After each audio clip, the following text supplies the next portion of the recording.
everyone, to make dal makhani we need 1 cup of urad dal, whole urad dal, 1/4 cup of rajma. Wash it with water 3 to 4 times until it gets clear. Now on the side we are making a potli of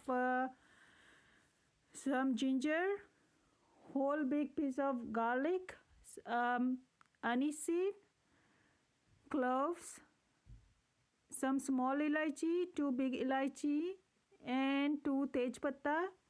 So make a potli. Make sure you secure the potli really well so nothing is coming out. And now keep it with our whole urad dal. Now cook it on the low flame for 1.5 hours. Now in the pan we are also going to add some red chili and some butter. Close the lid and cook it until everything gets cooked. So it depends on your urad dal too. So mine was cooked in 1 hour and 30 minutes. Now on a separate pan we are taking some ghee, add some Kashmiri red chili, ginger garlic paste, cook it.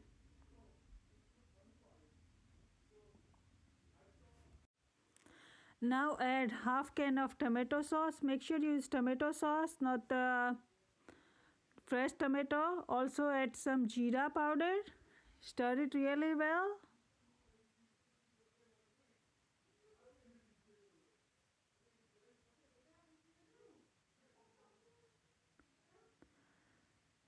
Now remember we also need to remove the potli from our cooked dal makhani. So you squeeze out all the water because that's where all the flavors are. So squeeze out before you throw them out.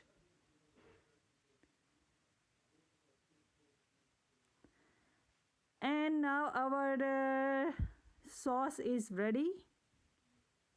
We will add our dal makhani next. Before that we'll add some salt and our makhani.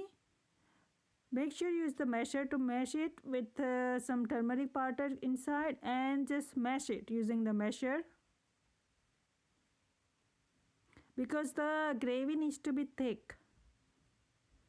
So keep mashing it. So we will do it for 5 to 10 minutes. Now it looks okay to me. So now we are going to close the lid and cook it for 10 minutes. And after 10 minutes this is how our gravy looks like it. We are also going to add some salt and some masalas. So here I am using garam masala and some pav bhaji masala. We are also going to cook rice on the side. And we close the lid again because I added some spices. And over here I am roasting some kasturi methi.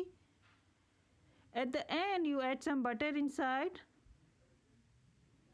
and some heavy cream. Make sure you use heavy cream, not regular cream, because heavy cream makes it tasty. And our roasted kasturi methi that we had it on the lid. Some coriander leaves. I have also added garam masala, as I mentioned before, garam masala and pav bhaji masala. So you adjust the salt and spices according to your taste. So for me, like pav bhaji masala, I felt like it was missing, and garam masala, that's why I added in. So you add as your need. But this is how my dal makhani tasted so well, and it went really well with naan. But the good thing is, dal makhani tastes so much better the next day. So make sure to eat it next day. Bye. So do try out my recipe and let me know how it comes out. I have showed you the easier version so everyone can make it. Thanks for watching. Bye.